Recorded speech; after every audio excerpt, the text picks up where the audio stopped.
Exes, producers, prime ministers, these are just some of the people Pamela Anderson wants nothing to do with.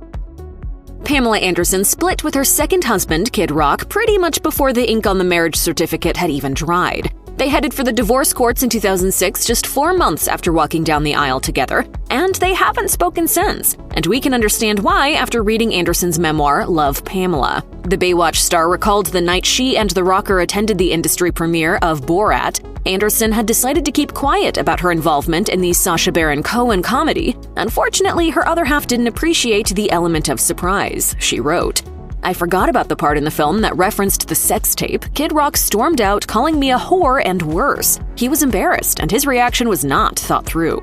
She chased after him, but he drove away. Anderson was left to apologize to the people who had witnessed this and had to ask someone for a ride back to their home. The story of how Pamela Anderson and Tommy Lee's sex tape became one of the most lusted-after films of all time was turned into the Hulu miniseries Pam and Tommy, with Lily James playing the former and Sebastian Stan the latter. The only problem was that the former Baywatch blonde at the center of the scandal hadn't given her approval for the show.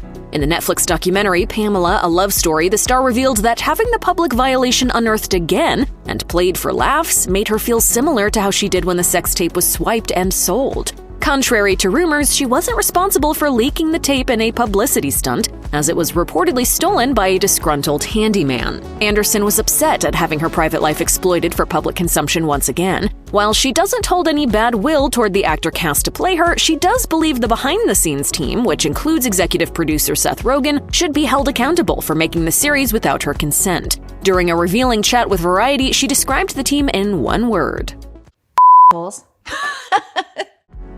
Pamela Anderson's love life woes continued when she began dating French soccer player Adil Rami. The pair were rarely out of the tabloids during their turbulent 2 years together, largely due to speculation about the defender's behavior. Anderson and Rami reportedly first split in 2018 amid rumors published by TMZ that the latter had attempted to alienate his girlfriend from her nearest and dearest. The couple then decided to give things another go before separating for good after Anderson allegedly discovered he had cheated. In a since-deleted Instagram post, she wrote, "He used to joke about other players who had girlfriends down the street in apartments close to their wives. He called those men monsters, but this is worse. How is it possible to control 2 women's hearts and minds like this? I'm sure there were others. He is the monster." In another part of the extensive post, the star also accused Rami of domestic violence and wrote that she had hired a bodyguard to protect herself from him. In response, the soccer player took to Instagram to deny the allegations that he had cheated on or committed violence against her.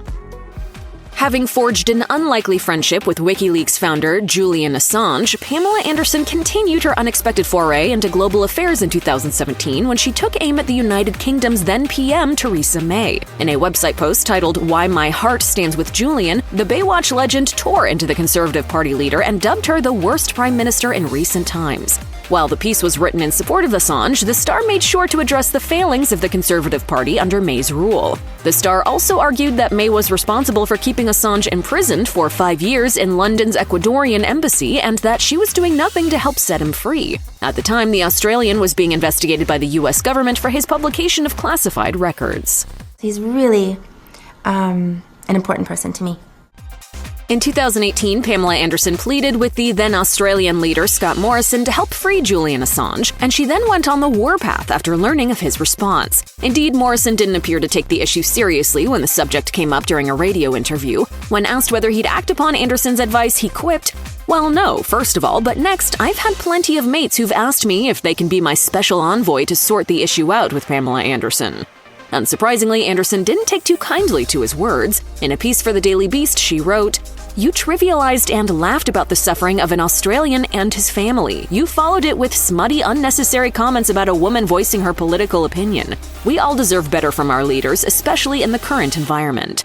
The actor then advised Morrison to save his lewd comments and instead focus on how he would explain the Queensland-born Assange being sent to Guantanamo Bay.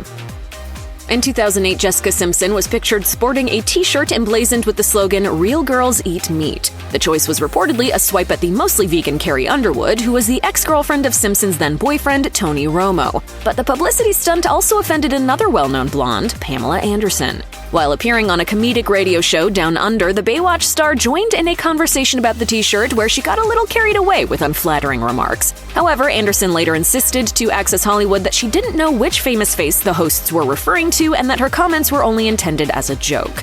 Regardless, instead of apologizing to the I Wanna Love You Forever singer, Anderson explained how she decided to send her a letter and information from PETA, explaining how eating meat is bad for the environment and general health. She also added, "I know she was just doing it as a joke because she was trying to do something to somebody. I don't know what her intentions were, but she definitely wanted to be photographed in that t-shirt, and I thought, put a smarter t-shirt on."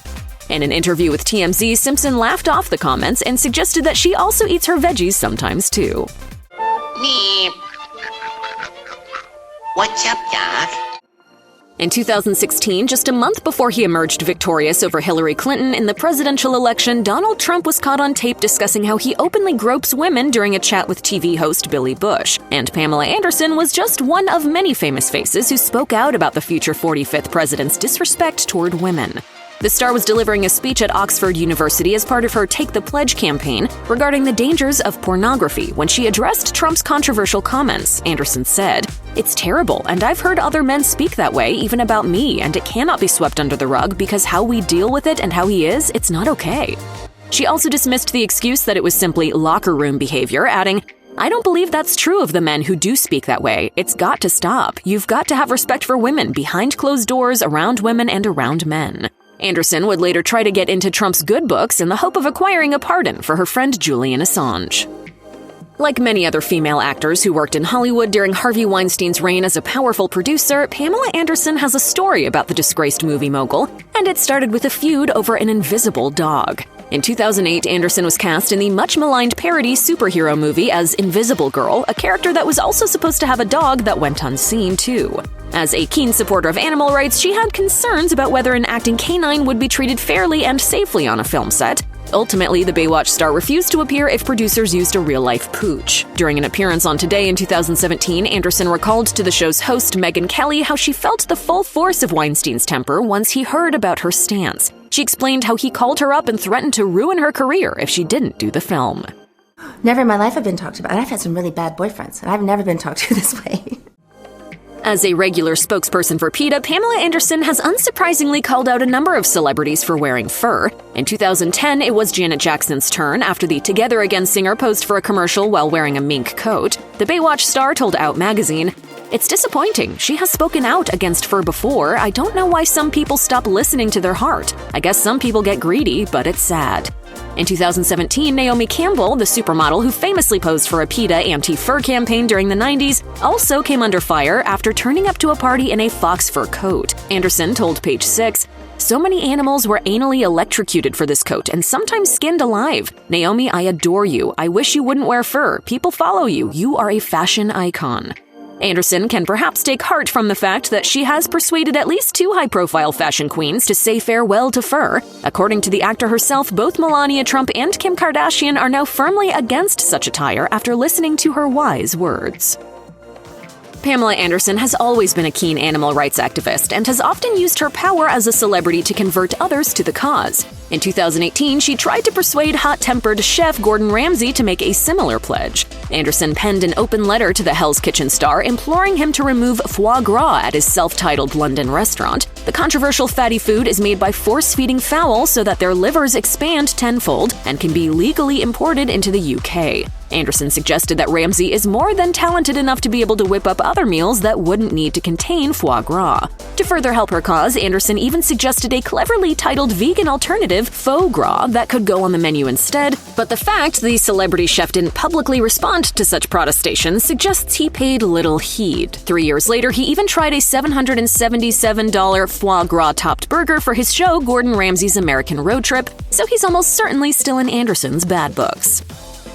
In 2018, Pamela Anderson and Tommy Lee's turbulent relationship took another twist when the Motley Crue drummer got into a physical fight with their eldest son. On Twitter, Tommy accused Brandon Lee of having broken into his bedroom while he and his wife were sleeping. He alleged that his son assaulted him, eventually knocking the star unconscious when he was asked to leave the property. But in a now-deleted statement posted on her website titled "Alcoholism is the Devil," Anderson claimed that their son was acting in self-defense and wanted his dad to get sober.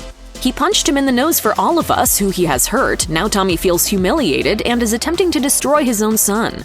In response, Tommy told TMZ that while he was guilty of excessive drinking, he wasn't an alcoholic. He also accused his ex-wife of turning their sons against him. Anderson has long been open regarding the alleged abuse she endured at the hands of Tommy during their 3-year marriage. In the statement, she added that while she's always been honest about his actions, she's never vilified him for it. However, she found he never took any accountability for his part.